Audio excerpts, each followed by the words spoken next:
We really won't ever know anybody's full history, and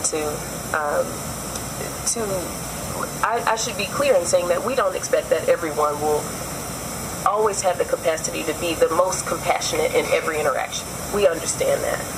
But we are thinking about how we might train our support staff. So if we think about that bus driver for a moment, would they normally get training to be able to respond? Probably not.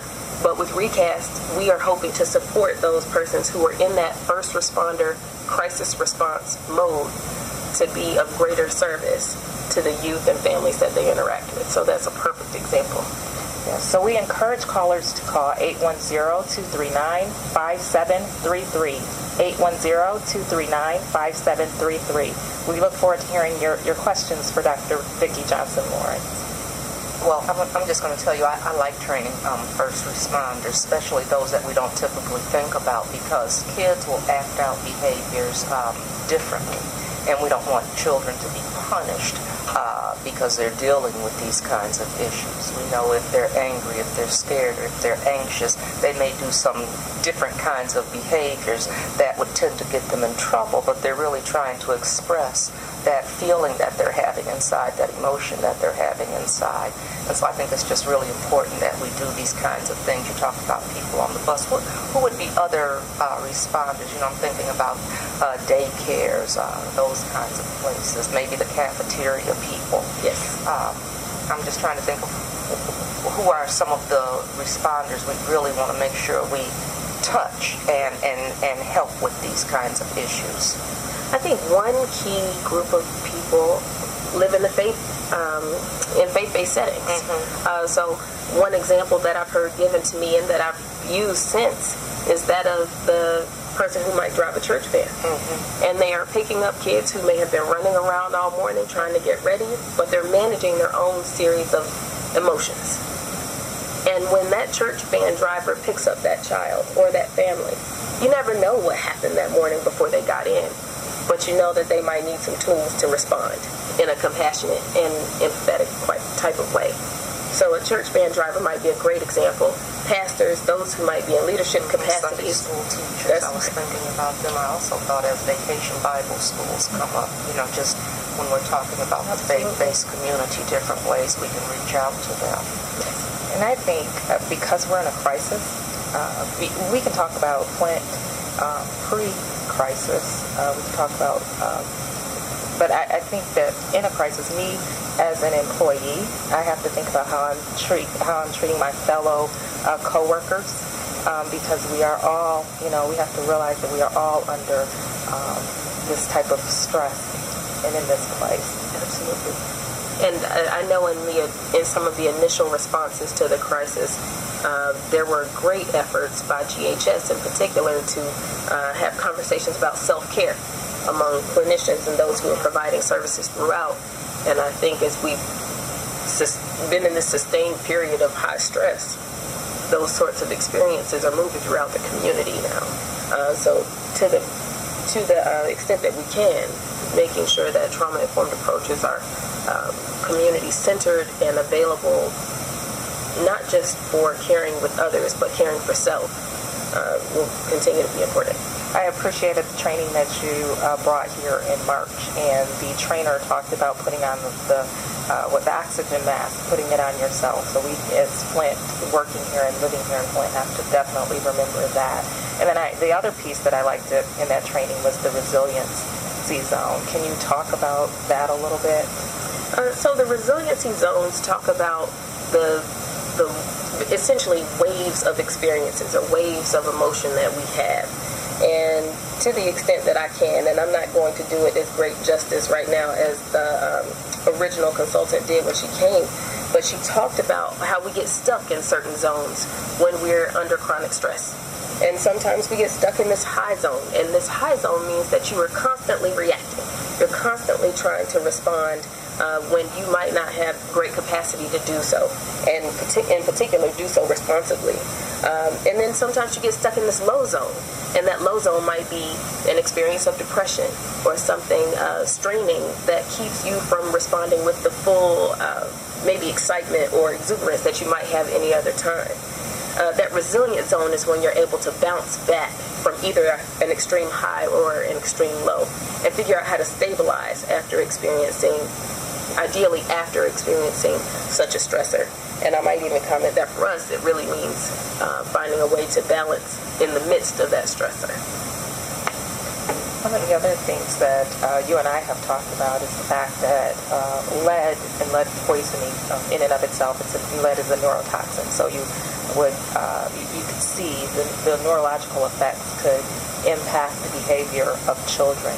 And so this ReCAST program can even help to address those issues, the potential effects of childhood lead poisoning. Absolutely. In ReCAST, we're thinking about the behavioral health outcomes and how we might restructure some of our major systems to not accommodate in a way that coddles our children, but instead gives them a positive and able opportunity to respond without just punishment because of that response. And I think it will require, this is where we have to talk about what our organizations and systems do as a package. So thinking about restorative justice type efforts that really move kids out of a punishment model to a place of improvement, so a sense of positive reframing instead of discipline at every step. Those are characteristics of a trauma-informed approach that might take place in a school setting or a school-like setting, maybe an after-school setting that we can be attending to. There's also work that talks about the benefits of nutrition. I'm sure many of you have heard about how the importance of nutrition how nutrition can help to mitigate the impacts of lead. But as we think about the complementary activities that we might put in place, tending to emotional, social, and behavioral health needs are certainly other pieces that ReCAST will contribute to. So we see ReCAST as a complement to what's happening. And I'm glad to hear that, because I remember when this whole thing started, one of the things I was always talking about was we have to have some time to have fun and enjoy ourselves as well. Even though this terrible thing has happened to us, you can't be stuck in a certain zone all the time, because it's not good for your mental or your physical health. And as far as being resilient, it doesn't help you get that resiliency. And we just talked about how important it was, even if it was for a couple of hours, that we had a good time. It didn't mean that that this issue didn't go away, that this crisis wasn't gone. It's still there. But just for our total emotional and physical health and overall well-being, you have to have some fun sometimes. You have to get rid of that stress sometimes, because that's what's going to help you come back and be able to deal with it and say, okay, now what can we do next to try to resolve this issue and solve this crisis? And so I just think what you're talking about is just so very important, because sometimes we have gotten stuck, and that's not a good place to be.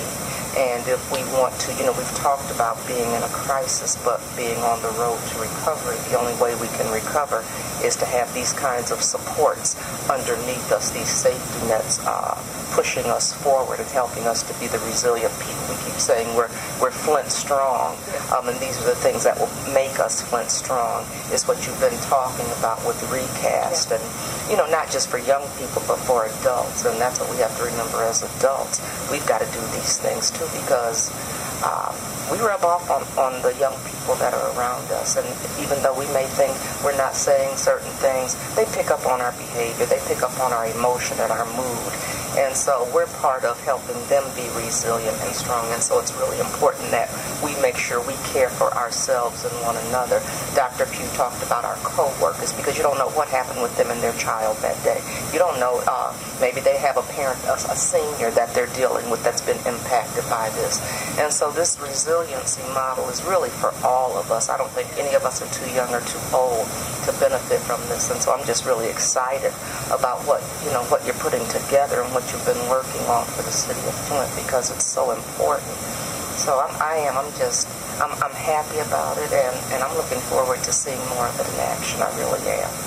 Well, we're excited too. Yeah. So, and then Mayor Weaver, as you mentioned, these feelings, and we know, we look at the Center for Disease Control, their CERC manual, their crisis communication manual, and they talk about the fact that when you are going through a crisis like this. It's normal to have these type of thoughts. And we're not trying to, we definitely know that there are valid concerns. And as you have expressed, we're trying to figure out how we communicate with one another so that we hear one another's concerns so that then we can begin to recover and actually, or continue the recovery and actually address those concerns as well. Well, thank you so much.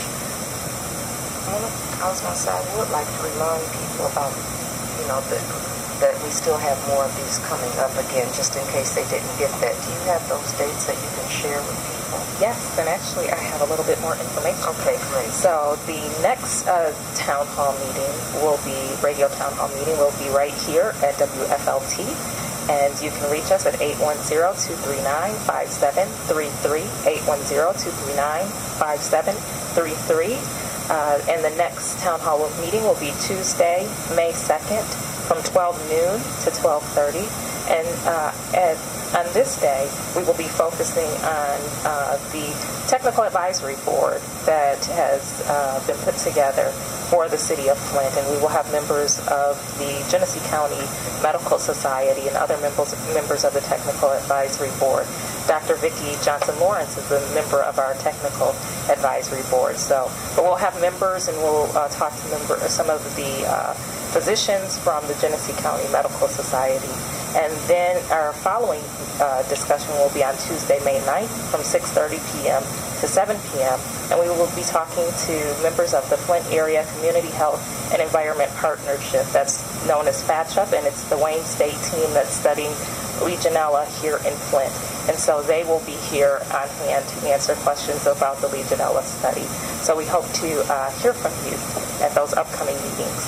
So you're saying the next one will talk about some physical health concerns that people have had, because I know that was something that came up at the last town hall. People really had questions about that. Yes. So that's good to hear. I hope people can really tune in for that, because that was a hot issue, and it's things that need to be addressed. Absolutely. Like you said, we don't want anybody to think that we're taking any of this lightly. This is very serious, and that's why we wanted to have a series of these radio town halls, because we know everybody can't get there physically to a location.